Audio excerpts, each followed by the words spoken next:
मात्रा कहाँ लिखा है संविधान में मुझे बोलने के लिए? कहाँ लिखा है संविधान में? आज असंवैधानिक असंवैधानिक बात क्यों कर रहे हो? कहाँ लिखा है संविधान में? दिखा दो कॉन्स्टिट्यूशन के अंदर, इसके अंदर संविधान पे आ गए। बताओ कहाँ लिखा है मुझे बोलने का? बिल्कुल नेशनल एंथम को हम सब नेशनल एंथम संविधान में तो ये भी नहीं लिखा है बड़ों का सम्मान करते रहेंगे, सैल्यूट करते। अभी सुनिए, अभी नविका जी आप बार बार आप और सुधांशु जी बोल रहे हैं इनको भगवा रंग से नफरत है। देखिए हमको कोई रंग से सुधांशु जी नफरत नहीं है, ना भगवा से, ना सफेद से, ना काले से, ना पीले से। अब सफेद चावल के अंदर हम लोग भगवा रंग डालते हैं तो ही तो बनता है ना जर्दा। तो क्या हम उससे नफरत करेंगे? हम हमारे खाने से कभी नफरत कर सकते? नहीं कर सकते ना। आप लोग भगवा के नाम पे जो गंदी राजनीति कर रहे हैं ना, नफरत उस चीज पे है। और असदुद्दीन ओवैसी साहब ज्यादा वो जब चीफ जस्टिस ऑफ इंडिया के एक शब्द पर जो ये सब कह देते हैं, वो राजनीति नहीं कर रहे। पब्लिक पूछ रही है सवाल। संतोष सराफ का मंडला मध्य प्रदेश से सवाल है। जो राष्ट्र अपने इतिहास, अपनी संस्कृति को, अपनी जड़ों को भुला देते हैं, उनका हाल पड़ोसी राष्ट्र जैसा हो जाता है। ओवैसी जी ये क्यों भूल जाते हैं? किशोर कुमार विद्रोही का चंडीगढ़ से सवाल है। मेरा सवाल है ओवैसी और उनके नुमाइंदों से, तिरंगे वाली बात तो ठीक है, लेकिन उनकी अपनी पार्टी का क्या नाम है और उस नाम का किस संप्रदाय या धर्म से संबंध है, ये भी जरा बता दें। सोम का जलगांव से महाराष्ट्र से सवाल है। ये भी आप ही का राज्य है। AIMIM के नेताओं को सिर्फ मुस्लिम दर्द ही क्यों दिखाई देता है, बाकी जगह चुप क्यों हो जाते हैं? जवाब दीजिए वारिस जी। मैं तहसीन आपके पास आ रही हूँ, 30 सेकंड में जवाब दीजिए। अच्छा जवाब देता हूँ।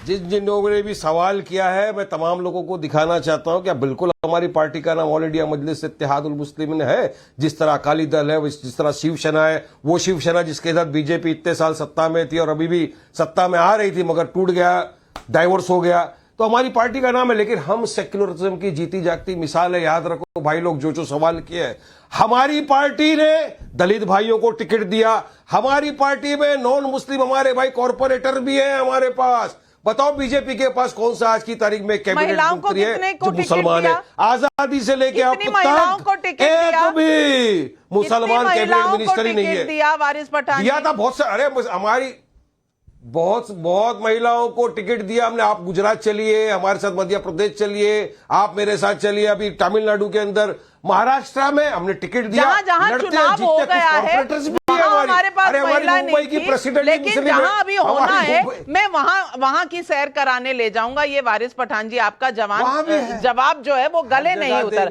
तहसीन पूनावाला, महिलाओं का सम्मान हम करते हैं। तहसीन पूनावाला, अब वारिस पठान जी तो खुद को सर्टिफिकेट दे चुके हैं, आप अपने आप को क्या सर्टिफिकेट देंगे? नहीं, मुझे ना सर्टिफिकेट देना है, ना मुझे भाजपा के सर्टिफिकेट की जरूरत है। लेकिन मैं एक चीज, मैं वारिस पठान जी और ओवैसी साहब से बिल्कुल इत्तेफाक नहीं रखता हूँ, लेकिन मैं एक चीज इनके फेवर में कहूंगा। आप वंदे मातरम कहे ना कहे, मैं तो कहता हूँ वंदे मातरम, लेकिन अगर ऑब्जेक्शन है कि वंदे मातरम नहीं कह रहे, वारिस पठान वो इंसान है जो 5 बार इस पाक भारत की धरती पे सजदा करता है। इससे ज्यादा उसके लिए पाक क्या होगा? इस धरती के लिए वो अपनी जान कुर्बान कर सकता है। किसने? आरएसएस के लोगों ने इस धरती के लिए जान कुर्बान की। देखिए, मैं इनका इनसे पॉलिटिकल डिफरेंस है, लेकिन इस धरती के सामने 5 बार सजदा करते हैं। दिल दिया है, जान भी देंगे है वतन तेरे लिए। देखिए, हमें कोई अधिकार नहीं किसी के पेट्रियोटिज्म पे सवाल पूछना। बिल्कुल ये बात सही है कि हम उनसे अगेंस्ट है, और अगर उन्होंने कोई स्टेटमेंट चीफ जस्टिस के खिलाफ है वो अलग बात है। लेकिन सब लोग तिरंगे के सामने अपना सजदा करते, सब लोग तिरंगे के सामने अपना सर झुकाते, ये हमारे खून में बसा है। इस तिरंगे का एक ही ऑर्गेनाइजेशन ने अपोज किया, वो है आरएसएस। क्या कहा? अचूक है। इस तिरंगे को अचूक कहा। अचूक का सुधांशु त्रिवेदी जी जवाब दीजिए, दोनों का जवाब दीजिए।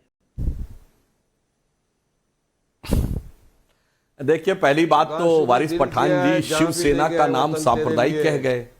अब अखिलेश जी बैठे हैं मान्यवर जी। अरे भाई जवाब दे रहा हूं सर, सुनिए तो। अभी आप बहुत आराम से सब विधिवत जवाब देंगे, शांति से। देखिए, शिवसेना शिवाजी के नाम पे है, तो आपने शिवाजी को सांप्रदायिक कह दिया। अब मुझे लगता है आगे जब मैं अपना उत्तर समाप्त कर लूंगा तो अखिलेश जी से पूछिएगा।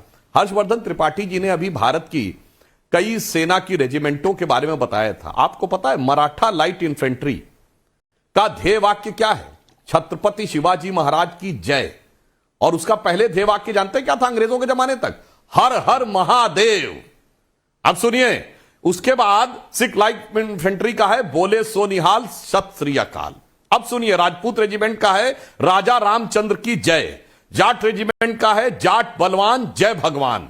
अब सुनिए, गोरखा रेजिमेंट का है जय महाकाली आयोरी गोरखाली। अब आप और सुनिएगा, गलवान में जो हमारे सैनिक बलिदान हुए थे, बिहार रेजिमेंट का आदर्श वाक्य, थोड़ा कान खोल कर सुनिएगा वारिस पठान जी, बजरंग बली की जय। भाई ये सारे के सारे वो उद्घोष थे जिनको अपने हृदय में धारण करके लोगों ने अपने प्राण दिए।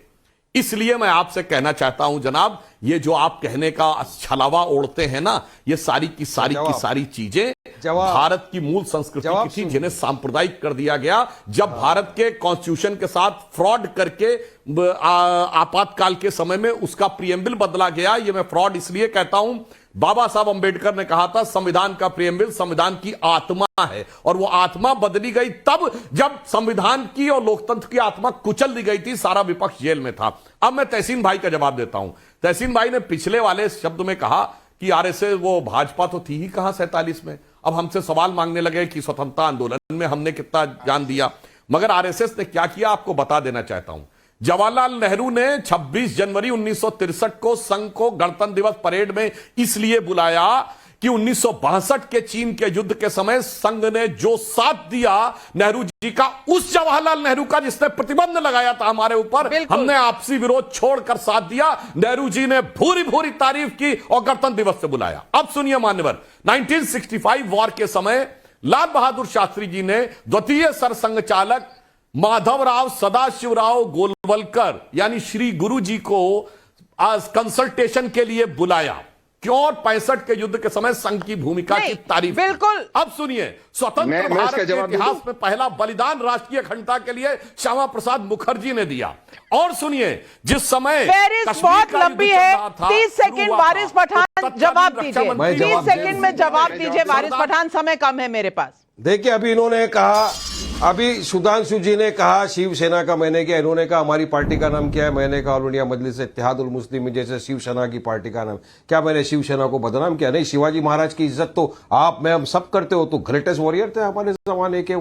क्यों ये बीजेपी का काम क्या बन गया मालूम है नविका जी? इनको एक सवाल करो तो उसका जवाब नहीं देंगे, घुमाएंगे गोल गोल जलेबी की तरह। जलेबी का कलर क्या रहता है? जलेबी हम खाते हैं, तो क्या उसे डरते क्या? शिवाजी को तो हाँ, शिवाजी को आप बहुत रिस्पेक्ट करते हैं, लेकिन हर्षवर्धन त्रिपाठी जी, भगवे से इन्हें डर लगता है, भगवा रंग इन्हें पसंद नहीं है, और चीफ जस्टिस का भगवा पर कुछ कहना इनसे बर्दाश्त नहीं होता। ये